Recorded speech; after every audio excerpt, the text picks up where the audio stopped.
Hello guys, welcome to my channel anatomy by Sujal. Myself Sujal. और आज हम पढ़ेंगे स्कैल्प, जो कि हेड एंड नेक का काफ़ी इंपॉर्टेंट टॉपिक है और ये पूछता ही रहता है एग्ज़ाम में। आज हम कवर करेंगे इसकी लेयर्स, इसके एक्सटेंशंस और venous drainage. Now the scalp. Scalp क्या है? एक सॉफ्ट टिश्यू कवरिंग है हमारे क्रेनियल वॉल्ट के ऊपर। अब क्रेनियल वॉल्ट क्या है? जो हमारा स्कल है उसके ऊपर का, एक प्रकार से मैं बोलूँ, ये जो ढक्कन है ना, इसको स्कल कैप बोलो, कलवेरिया बोलो या अपना क्रेनियल वॉल्ट बोलो। इस पे जो कवरिंग चढ़ी हुई है सॉफ्ट टिश्यू की, उसको हम बोल रहे हैं स्कैल्प। तो सबसे पहले हम स्कैल्प का एक्सटेंशन देखते हैं कि ये एक्सटेंड कहाँ तक करता है। एंटीरियरली कहाँ तक आ रहा, पोस्टीरियरली कहाँ तक आ रहा और ऑन ईच साइड कि दोनों तरफ ये कहाँ कहाँ तक फैला हुआ है। तो एंटीरियरली की बात करूँ तो ये जो हमारा ऑर्बिट है ना, ये इसको हम बोलते हैं सुप्रा ऑर्बिटल मार्जिन। तो एंटीरियरली ये यहाँ तक एक्सटेंड कर रहा है। और अगर मैं पोस्टीरियरली बात करूँ तो एक ये आपको ये ट्यूबर टाइप का नहीं दिख रहा है एलिवेशन, जिसको बोलते हैं हम एक्सटर्नल ऑक्सीपिटल प्रोटुबरेंस। और इसके दोनों तरफ ये जो मार्जिन टाइप की दिख रही है लाइन, इनको बोलते हैं सुपीरियर नकल लाइन। तो ये यहाँ तक पोस्टेरियरली एक्सटेंड कर रहा है। और ऑन इस साइड की बात करूँ तो एक ये लाइन दिख रही होगी हल्की हल्की, इसको बोलते हैं सुपीरियर टेम्पोरल लाइन। तो ऑन इस साइड ये सुपीरियर टेम्पोरल लाइन तक एक्सटेंड कर रहा है। तो ये हुआ इसका एक्सटेंशन पोस्टेरियरली, ऑन इस साइड और एंटीरियरली। एंटीरियरली सुप्रा ऑर्बिटल मार्जिन हमने बताया, जो ऑर्बिट के ऊपर की वो जो मार्जिन थी दोनों तरफ वहां तक। और पोस्टीरियरली हमने बताया एक्सटर्नल ऑक्सीपिटल प्रोटुबरेंस। और ऑन इस साइड हमने बताया सुपीरियर टेम्पोरल लाइन, जो कि हमारी ये देखने को मिलती है। ठीक, तो ये हुआ हमारा इसका एक्सटेंशन। अब हम इसकी बात करते हैं स्ट्रक्चर की। स्ट्रक्चर भाई, स्कैल्प के नाम है ना जो SCALP, इसी से इसकी पांचों लेयर डिनोट होती हैं। S for skin, C for connective tissue, जिसको हम सुपरफिशियल फेशिया बोलते हैं। और हमारा तीसरा वर्ड आता है ए फॉर एपोन्यूरोसिस। तो इसमें कौन सा एपोन्यूरोसिस रहता है? Epicranial aponeurosis. और उसके बाद चौथी layer L for loose areolar tissue. और last one P for pericranium. क्यों? क्योंकि हमारी ये जो क्रेनियम बोन है इसके ऊपर प्रेजेंट है हमारी सबसे इनर मोस्ट लेयर, इसलिए उसको हम पेरिक्रेनियम बोलते हैं। और लूज एरियोलर, क्योंकि वो लूज एरियोलर की बनी है। और हमारी जो तीसरी लेयर हमने बताया इपिक्रेनियल एपोन्यूरोसिस, उसको हम डीप फेशिया भी बोलते हैं। और गेलिया एपोन्यूरेटिका। अब हम एक एक लेयर को इंडिविजुअल पढ़ेंगे। सबसे पहली लेयर है हमारी स्किन। स्किन में हम देखते हैं it is thick and hairy, hair present है और थिक है। It has more number of sweat and sebaceous gland. Sebaceous gland and sweat gland दोनों प्रेजेंट है इसमें, और वो भी अच्छे खासे नंबर्स पे। और फिर it is adherent to epicranial aponeurosis through the dense superficial fascia. इसका कहने का मतलब है जो हमारी पहली लेयर है ना, वो तीसरी लेयर से अटैच है बाय दी दूसरी लेयर, जिसको हम सुपरफिशियल फेशिया बोल रहे हैं। ठीक, मतलब ये सेकेंड लेयर काम कर रही है पहली लेयर और तीसरी लेयर को जोड़ने में। ठीक, अब हम दूसरी लेयर पे आते हैं। दूसरी लेयर है हमारी सुपरफिशियल फेशिया। और हम इसको स्कैल्प का जो सी वर्ड है उसको हम कनेक्टिव टिश्यू पढ़ रहे थे, है ना।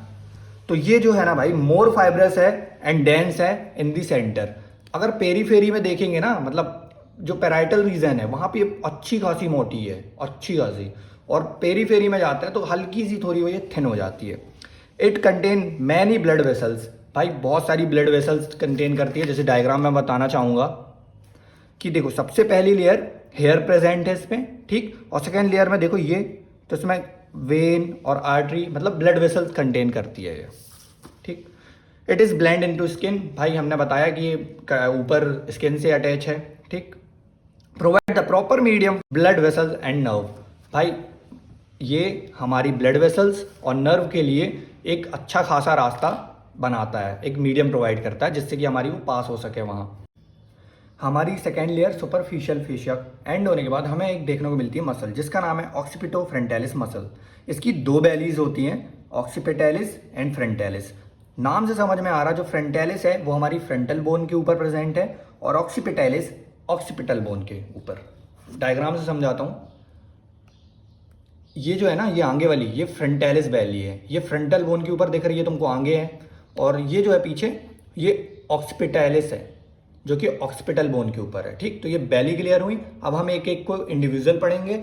और हाँ, ये दोनों जो है ना, ये तो ऑरिजिनेट होती है, वो अभी इंडिविजुअल में पढ़ूंगा, लेकिन ये इंसर्ट एक ही जगह होती है। इसका नाम होता है एपिक्रेनियल एपोन्यूरोसिस। जो ये पीछे आती है और ये आगे आती है, और एक फाइब्रस इंसर्शन बनता है इनका। नाउ तो हम पीछे वाली वैली से शुरू करते हैं। पहली है ऑक्सीपिटल बैलीज हैं, है ना, दोनों एक एक तरफ हैं। आर स्मॉल एंड सेपरेटेड, भाई देख लो, छोटी हैं, ऑक्सीपिटल बोन पे डली हैं और दोनों छोटी हैं और सेपरेट हैं, ठीक। Arises from lateral 2/3 of superior नकल लाइन। तो हमने अभी उसके एक्सटेंशन पे देखा था, ये जो है ना सुपीरियर नक्कल लाइन है, इसके लेटरल 2/3 मतलब ये इतने पूरे हिस्से से ये दोनों ओरिजिनेट हो रही, लेफ्ट वाली यहाँ से और राइट वाली यहाँ से, ठीक है। अब इसकी सप्लाई की बात करूँ तो posterior auricular branch of facial nerve इसको सप्लाई करती है। तो भाई अगली बैली हमारी फ्रंटल बैलीज, जो कि हमारी फ्रंटल बोन पे प्रेजेंट है, मतलब आगे, ठीक। ये लॉन्ग है और वाइड है, मतलब ऑक्सीपिटैलिस के कंपैरिजन में भाई वो स्मॉलर थी और सेपरेट थी, लेकिन ये लंबी है और अच्छी खासी चौड़ी है और ये पार्शियली यूनाइट होती है मीडियन प्लेन पे। अब एक डायग्राम के थ्रू समझाता हूँ मैं। ये देखो, लंबी है, अच्छी खासी चौड़ी है और ये यूनाइट हो रही है केवल नीचे पार्शियली, मतलब यहाँ पे यूनाइट नहीं है लेकिन पार्शियली है, मीडियन प्लेन पे यूनाइट हो रही हैं, ठीक है। और ये अराइज होती हैं स्किन ऑफ अपर आईलिड। इनका कोई भी बोनी ओरिजिन नहीं है। ऑक्सीपिटैलिस का बोनी ओरिजिन है, याद रखना, सुपीरियर नक्कल लाइन, लेकिन हमारी फ्रंटैलिस बैली का बोनी ओरिजिन नहीं है, ये हमारी ओरिजिनेट होती है आईलिड्स से, ठीक। और सप्लाई होती है, ये सप्लाइड होती है temporal branch of facial nerve. भाई ये जो हमारी फ्रंटल वैलीज है ना, मैंने बताया ये स्किन ऑफ अपर आईलिड से ओरिजिनेट होती है, मतलब एराइज होती है। ये जो होती है ना, रेज करती है हमारी आईब्रोज को और कॉज करती है हॉरिजॉन्टल रिंकल। ये देखे होंगे कुछ लोगों में बनते हैं और बहुत कुछ में प्रोमिनेंट होते हैं, कुछ में नॉर्मल होते हैं ना। तो भाई जो हमारी तीसरी लेयर है ना, इसके भाई एंटीरियर इंसर्ट होती है, किस पे होती है, हमारी फ्रंटैलिस पे, फ्रंटल वैली पे, और पोस्टीरियरली इंसर्ट होती है ऑक्सीपिटल वैली पे। अब कैसे भाई, ये जो है ना वाइट वाइट दिख रहा है, इसको हम बोले हैं एपिक्रेनियल एपोन्यूरोसिस। दिख रहा है भाई आगे इंटेरली किस में इंसर्ट हो रही है, फ्रंटल वैली पे, और पोस्टीरियरली ऑक्सीपिटल वैली पे। तो इतना जो एरिया है इसको हम बोल रहे हैं हमारी तीसरी लेयर, ठीक है। तो यही लिखा भाई, anteriorly insert of the frontalis और पोस्टीरियरली ऑक्सीपिटैलिस में। और ऑन ईच साइड देखो तो भाई सुपीरियर टेम्पोरल लाइन, भाई हमने बताई भाई यहाँ पे ये जो लाइन है ना, ये इसको हम बोल रहे हैं सुपीरियर टेम्पोरल लाइन पे। तो ऑन ईच साइड ये है सुपीरियर टेम्पोरल लाइन से, सुपीरियर टेम्पोरल लाइन ये रही। लेकिन भाई इसका थोड़ा सा थिन एक्सपेंशन होता है, कहाँ तक आता है वो, जाइगोमेटिक आर्च तक, ठीक है। ये लिख देना, देखो ये तो बताओगे तुम कि सुपीरियर टेम्पोरल लाइन तक ये एक्सटेंड कर रही है, लेकिन थोड़ा सा थिन एक्सपेंशन आता है कहाँ तक, हमारा जाइगोमेटिक आर्च तक। अब भाई जो हमारी अभी तक की जो हमने 3 लेयर देखी ना, पहली 3 लेयर, ये एक साथ कॉल करते हैं हम इनको सर्जिकल लेयर या तो स्कैल्प प्रॉपर, मतलब हमारी स्किन, हमारी सुपरफिशियल फेशिया और हमारी एपिक्रेनियल एपोन्यूरोसिस, ये तीनों लेयर को हम एक साथ कॉल करते हैं सर्जिकल लेयर या तो स्कैल्प प्रॉपर, ठीक है। तो भाई हमारी 3 ऊपर की लेयर हो गई है जिनको हम बोलते हैं स्कैल्प प्रॉपर या फिर सर्जिकल लेयर। अब हमारी चौथी लेयर है लूज एरियोलर टिश्यू लेयर, ठीक है, जो हमारी लिख सकते हैं हम, ये 4th लेयर है, made up of loose areolar tissue, ठीक। और एक्सटेंशन हम इसका भी देखते हैं, सबका सेम है भाई एक्सटेंशन। आप एक बार स्कैल्प का एक्सटेंशन याद कर लो, थोड़ा बहुत चेंज देखने को मिलता है हमें। एंटीरियरली आईलिड्स, ठीक, पोस्टीरियरली सुपीरियर नक्कल लाइन और on each side superior temporal line, ठीक। अब हमारा जो एक देखने की बात है, जो हमारा एंटीरियरली है ना, ये लूज एरियोलर टिश्यू, इसका कोई बोनी अटैचमेंट नहीं है भाई, ये हमारी आईलिड्स पे अटैच है। मतलब कहने का मतलब है मेरा, ये आई है, ये फ्रंटल बोन है, ठीक है। ये हमारी तीसरी लेयर है, ये जिसको मैंने ऑरेंज कलर से किया। ये जो रेड है ना, ये हमारा है लूज एरियोलर टिश्यू लेयर। तो ये देखो, ये आती तो यहाँ पे अटैच हो सकती थी, लेकिन इसका कोई बोनी अटैचमेंट नहीं है, ये सीधे जाके आईलिड्स पे अटैच होती है, ठीक है। तो इसकी वजह से एक क्लिनिकल एनाटॉमी बनती है जो हम आगे एंड में पढ़ेंगे वीडियो के। तो भाई हमारी लास्ट लेयर है, 5th लेयर है, जो कि है पेरिक्रेनियम, जो कि हमारे जो क्रेनियल वॉल्ट है उसके बिल्कुल ऊपर प्रेजेंट है। तो ऊपर तो प्रेजेंट है ये, और बहुत लूजली अटैच है हमारे ये पूरे वॉल्ट में, पूरे में नहीं है, but firmly adherent to their suture. भाई यहाँ ये लूज अटैच होगी, यहाँ भी लूज अटैच होगी, लेकिन ये जो बोन्स के बीच में सूचर्स है ना, यहाँ पे वो अच्छे से अटैच है। इसकी वजह से स्कैल्प पूरा निकलता नहीं है, वरना भाई लूज अटैच होती तो बाहर ना आ जाता स्कैल्प, ठीक है। तो इसकी वजह से स्कैल्प अपनी जगह पे बना रहता है। और हम फील करना चाहें ना पूरे स्कैल्प को, तो अपने हेड पे ऐसे टाइट ग्रिप पकड़ो और एक बार ऐसे मूव करो तो तुम्हें अलग ही समझ में आएगा कि हाँ भाई स्कैल्प मूव कर रहा है हमारी क्रेनियल बोल पे। तो हमने इसका एक्सटेंशन देखा, हमने इसकी पांचों लेयर देखी, स्किन जिसमें हेयर्स प्रेजेंट थे, दूसरी लेयर कनेक्टिव टिश्यू लेयर जिसको हम सुपरफिशियल फेशिया बोल रहे थे, ठीक। तीसरी लेयर हमारी एपिक्रेनियल एपिन्यूरोसिस जिसको हम डीप फेशिया बोल रहे थे। चौथी लेयर हमारी लूज एरियोलर टिश्यू, ठीक है।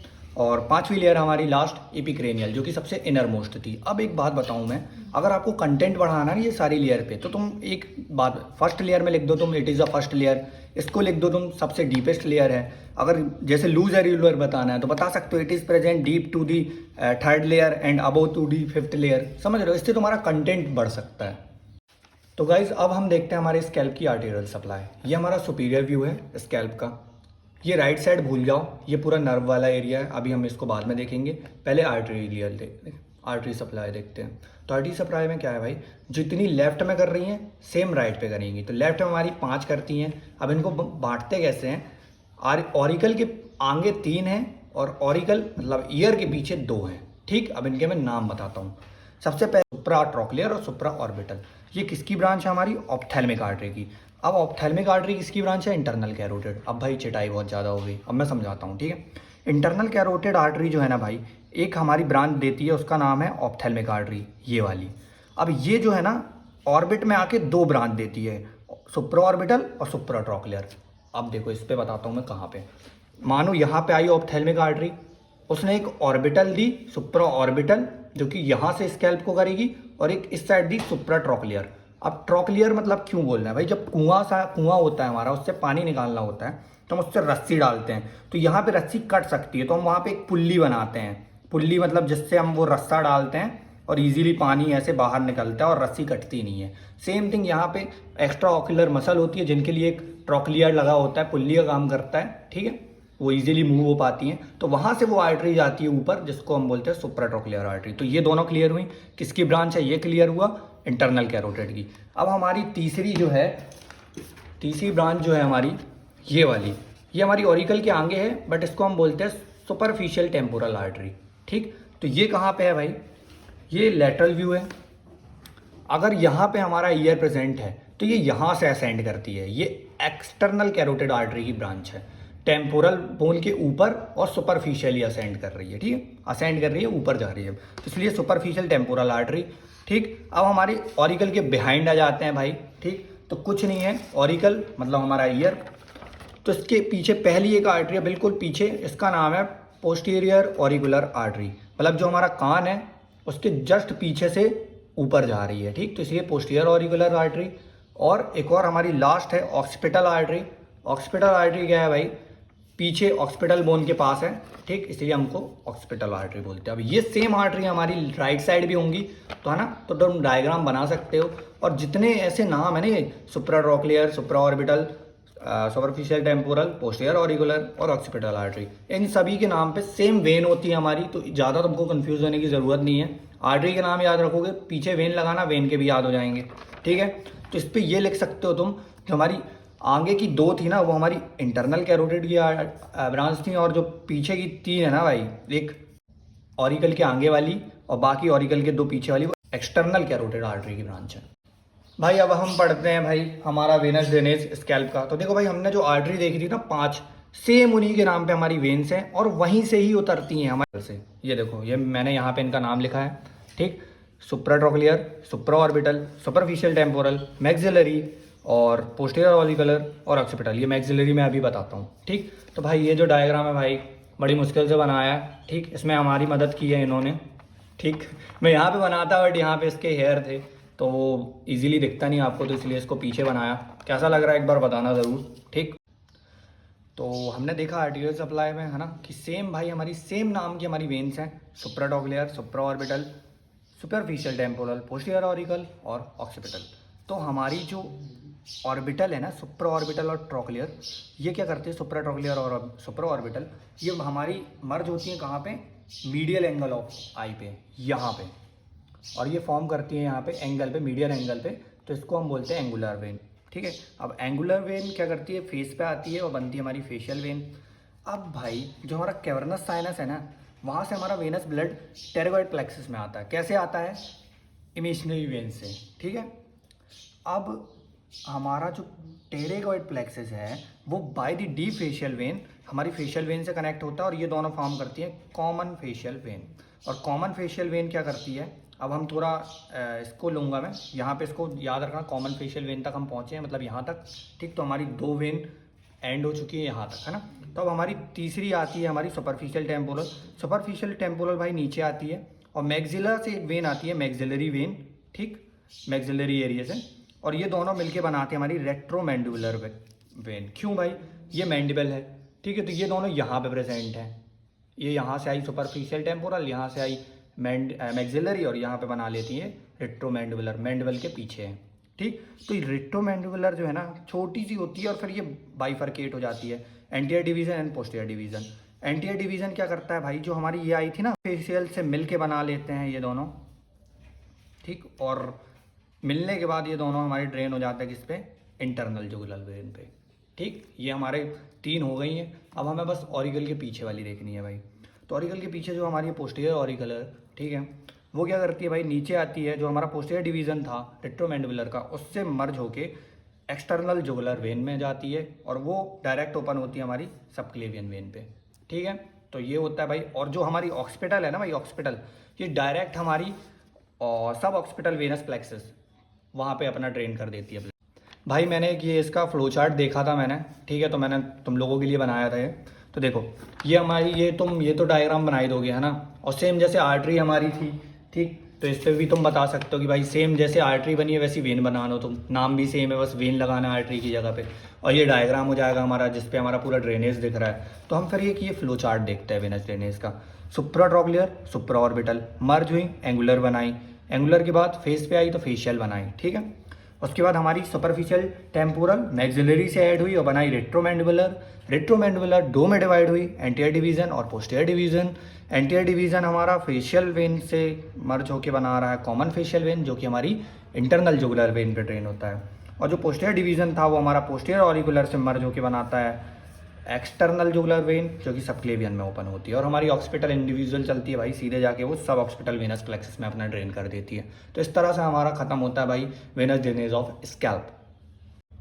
भाई एक चीज़ और समझ लो, लिम्फ ड्रेनेज। लिम्फ ड्रेनेज भाई हमारे पूरे स्कैल्प का 2 जगह पे होता है। ये ऑरिकल है, ऑरिकल के आगे और ऑरिकल के पीछे। ऑरिकल के आगे वाले को कहाँ होता है भाई, प्री ऑरिकुलर लिम्फ नोड, और ये पीछे है तो पोस्ट ऑरिकुलर लिम्फ नोड, ठीक। और ये जो प्री ऑरिकुलर है ना भाई, इसको हम बोलते हैं हमारा पैरोटेड लिम्फ नोड भी, क्योंकि हमारी यहाँ पे पैरोटेड ग्लैंड भी होती है, ठीक है। तो इस तरह से हमारे 2 जगह पे इसका लिम्फ ड्रेनेज भी होता है, तो ये तुम इजीली बता सकते हो भाई। अब हम बिल्कुल एंड पे आ चुके हैं इस टॉपिक के, जो है हमारी क्लिनिकल एनाटॉमी। इसकी हम 2 क्लिनिकल एनाटॉमी देखेंगे। पहली है डेंजर एरिया ऑफ स्कैल्प। तो डेंजर एरिया हम किसको कहते हैं भाई, हमारी 4th लेयर थी ना भाई, 4th लेयर, ये लूज एरियोलर टिश्यू की लेयर, इसको हम बोलते हैं डेंजर है। क्यों, क्योंकि भाई इसी लेयर पे हमारी इमिशनरी वेन्स थी।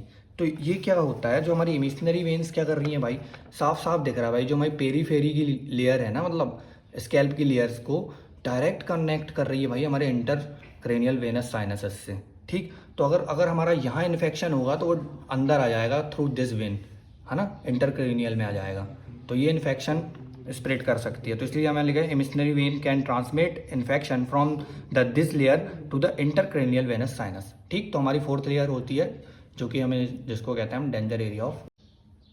तो भाई अगला हमारी क्लिनिकल एनाटॉमी है, जिसको हम बोलते हैं ब्लैक आई। क्या होता है भाई, हमारा कलेक्शन ऑफ ब्लड हो जाता है किसमें, हमारी जो 4th लेयर थी ना, लूज कनेक्टिव टिश्यू लेयर, उसमें हमारा ब्लड का कलेक्शन हो जाता है, और जो कि जनरलाइज स्वेलिंग हो जाती है हमारे स्कैल्प पे। तो collection of the blood in the loose connective tissue causes the generalise swelling, blood extended anteriorly into the eyelids. अब मैं बताता हूँ भाई क्यों। हमने पढ़ा भाई, जो हमारी फ्रंटल वैली है ना, ये फ्रंटल वैली, इसका क्या होता है भाई, ये बोनी ओरिजिन नहीं होता। अगर ये बोनी होता तो भाई हमारा लूज एरियोलर में जो भी हमारी आर्टरी वेन्स वो नीचे नहीं आ पाती, है ना, यहाँ पे अगर रुक जाती चीज़ें। लेकिन भाई इसका बोनी ओरिजिन नहीं है, तो इसकी वजह से हमारी जो भी चीज़ें हैं वो नीचे आती हैं, और ये हमारी आई है, और यहाँ पे ब्लड कलेक्शन हो जाता है, ठीक। याद रखना, ड्यू टू दी नो बोरी origin of the frontal valleys, ठीक, उसकी वजह से हमारा कलेक्शन ऑफ ब्लड होता है आई के पास, जो कि हमारा कॉज करता है ब्लैक आई, कुछ इस तरह। फाइनली भाई हम इन टॉपिक्स के अंडर हमारा स्कैल्प करते हैं एंड। हमने क्या क्या पढ़ा भाई, इसका इंट्रो देखा, एक्सटेंशन देखा, स्ट्रक्चर देखा, उसके बाद हमने आर्टीरियल सप्लाई, लिम्फ ड्रेनेज और लास्ट में हमने देखी इसकी क्लिनिकल एनाटॉमी। तो भाई यहाँ पे मैं वीडियो एंड करता हूँ। आपको चीज़ें समझ में आई हो तो बताना, और अगला टॉपिक आपको कौन सा चाहिए ये ज़रूर बताना, ठीक है। और डायग्राम्स के लिए भाई बताना, डायग्राम में कोई कमी हो तो वो भी बताना, और वीडियो में कहीं कमी आ रही हो, वॉइस में, क्वालिटी में, ठीक, तो वो भी बताना। और जिसको नोट्स चाहिए भाई, मैं टेलीग्राम चैनल लिंक नीचे दूंगा, आप उसको ज्वाइन करना, वहाँ पे आपको डायरेक्ट नोट्स मिल जाएंगे। और बस इतना बोलूँगा, वीडियो के बाद भाई एक बार अपनी BD84 या फिर जो भी बुक है आपके पास उसको एक बार रीड मार लो, है ना। तो आपको ये जो चीज़ें हैं मैंने सारी अपनी बुक्स से ली हैं भाई, ये डायग्राम भी बुक्स के हैं, और ये तो भाई ऐप है, आप अपने मोबाइल पर डाउनलोड कर सकते हो, देख सकते हो, बस अपने एक्सटेंशन के लिए और बोन्स के लिए, है ना। तो thank you guys for watching.